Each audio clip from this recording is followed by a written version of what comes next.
조선 후기의 사회 변화 모습을 살펴보도록 하겠습니다. 첫 번째로 농업이 발달하는 모습을 볼 수 있습니다. 모내기법, 이른바 모를 옮겨 심는 방법으로 인해서 이전까지보다 훨씬 더 넓은 양의 땅을 농사지을 수 있게 됩니다. 자, 잡초를 뽑는데 시간이 덜 들게 됐거든요. 그래서 땅을 추가로 농사를 짓는 방법, 또는 상품 작물을 재배하면서 돈을 법니다. 상품 작물은 내가 먹으려는 것이 아니라 상품으로 뭐 하려고 하는 판매하기 위해서 만들어지는 곡식들을 말하고 작물들을 말하게 됩니다. 이런 걸 바탕으로 돈을 많이 버는 분홍들이 등장하게 되고요. 자, 상공업 역시도 장시 시장이 늘어나고 화폐가 사용이 증가하고 전국적 규모의 거대한 상인들이 등장하기 시작합니다. 뭐 개성의 송상이라고 불리듯이 송상이라는 애들, 그다음에 의주의 만상이라고 하는 애들처럼 전국적 규모로 활동하는 애들이 등장하기도 한다. 그리고 수공업도 발전하고 광업도 발전하네요. 수공업은 이전에 국가가 필요한 물건들을 생산하게 하는 관영에서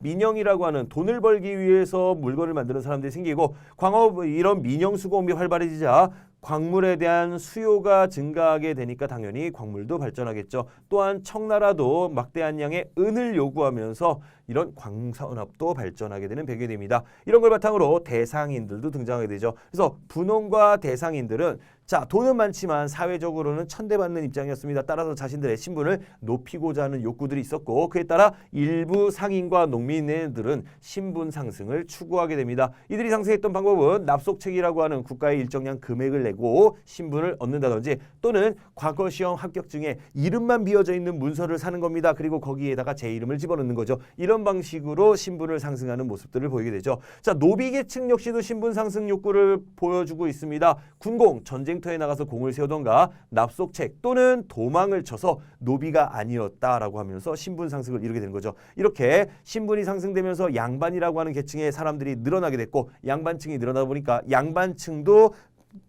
빈부로 분리가 되기 시작합니다. 이렇게 분리됐을 때 몰락한 양반, 가난한 양반들, 이들을 잔반이라고 불리면서 이들 때문에 양반에 대한 사회적 권위도 함께 떨어지는 모습을 보여주게 됩니다. 누구나 돈만 있으면 양반이 될 수 있어 라고 하는 거죠.